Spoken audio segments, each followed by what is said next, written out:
Hi guys, today I'm going to take you through how to make Hanbok jacket because it's Korean New Year's Day. I made this all by hand for those who don't have a sewing machine, so let's get started.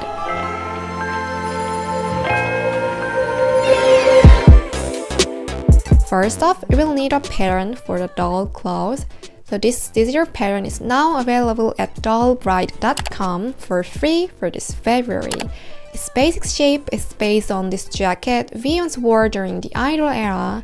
I picked this black fabric with seemingly embroidered beads, but it's actually close to checkered and embroidery seen from the back side.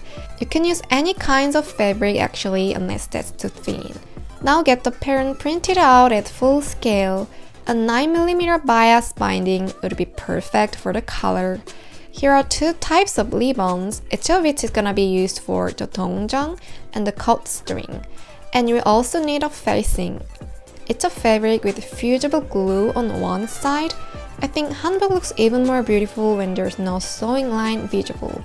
Used on the sleeves and the hem, the facing is gonna make our jacket out to be seamless from outside. This one is not essential, but I found transparent thread pretty useful when sewing colors, because poor stitches cannot be seen if they are transparent. And then we'll use a needle and thread, chalk, thread snips, and glue stick. An iron is necessary to fuse the facing. I like to use this product originally designed to fuse 3D prints, but you can also use a small iron or any types of tongs.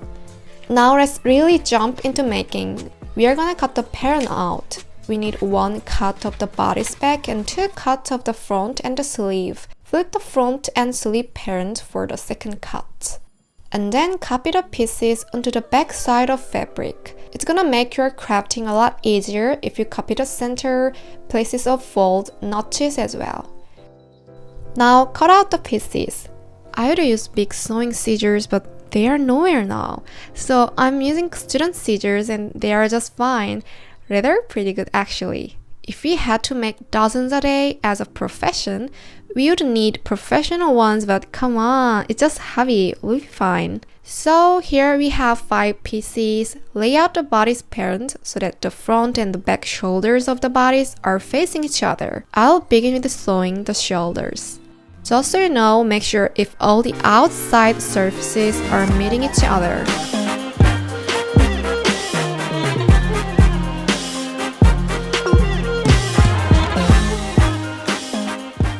If you finish sewing the shoulders, it will look something like this.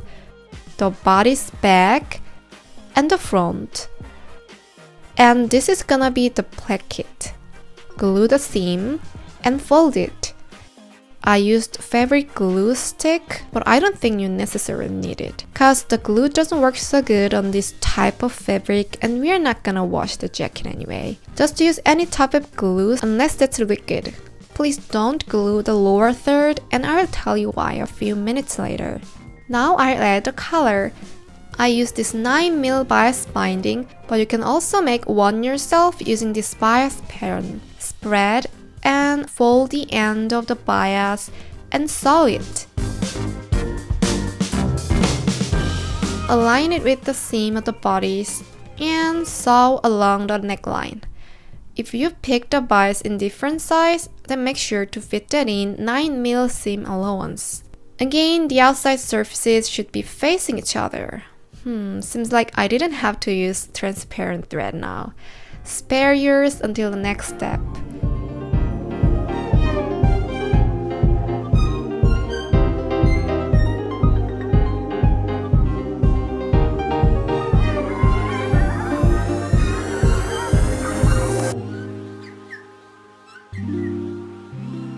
Make notches in seam around the curvy parts like the neckline so the bias can bend.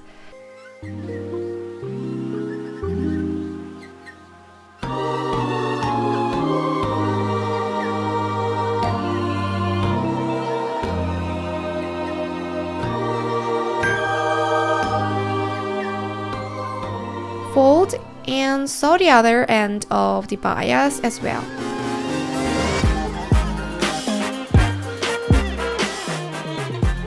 So we are finished with sewing the first row of the bias binding. Now fold it once and then once again. And we are gonna blind stitch to connect the other side. Up the seam of the bodice so it will be sewn along with the collar. As you go, it's common to make a few bad stitches. We'll be fine thanks to transparent thread. Alright, the collar is finished. It was the trickiest part, so we are halfway done. Now we are gonna get dongjeong. Traditionally, it's supposed to be white, but this design takes black. The cut edge of the ribbon will fray unless you do some treatment on it. So I'm gonna slightly sear the edge using a lighter. You can also use seam sealant or fabric glue. We are not gonna sew this tiny ribbon, but instead attach it using multi-purpose glue. Cheap water-soluble glue is okay, cause this jacket wouldn't need washing.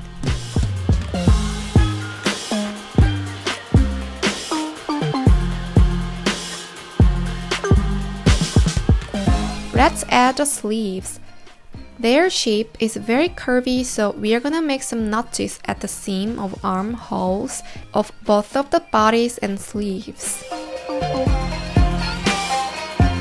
By the way, I like to broad stitch when making doll clothes, but I narrow the stitches or even do back stitch at around the curvy lines like armholes or stretchy areas like shoulders.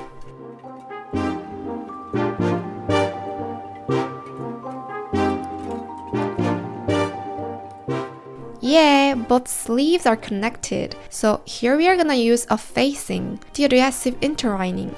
Please make sure that both the loft surface of the facing and the outside surface of the sleeve are upward. Then sew the sleeve opening.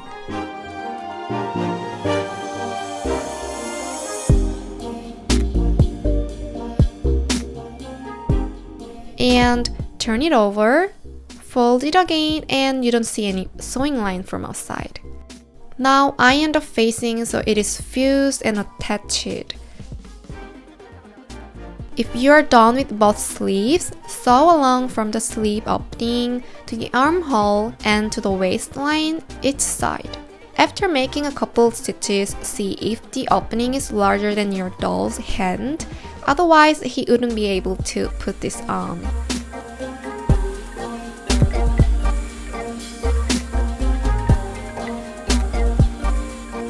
The front and back is sewn together.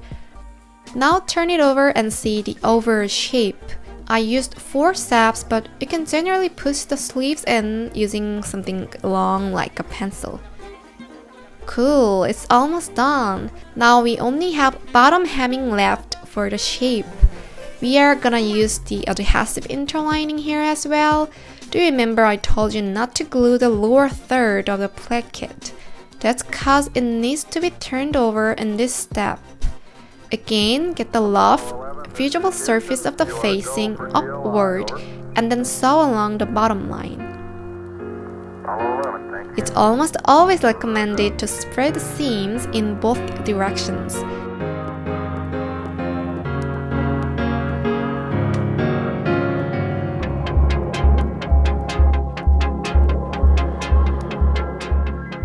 Now we see the corner of the bottom placket is done nicely.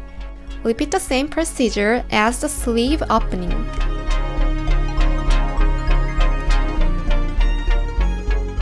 This is as good as done. It'll just take another second. We are gonna finish it by adding cut strings. As in dongjeong, sear the cut edge a little bit and attach it to the back side of the placket using multi-purpose glue.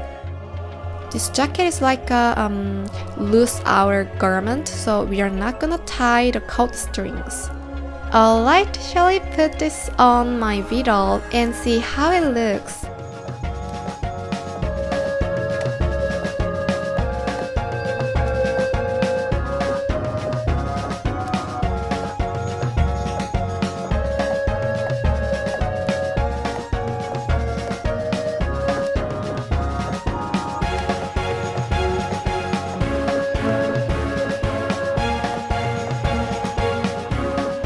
I'm planning to upload more sewing tutorials like this, so if you found this video helpful, Please leave comments and share it. Happy Korean New Year's Day!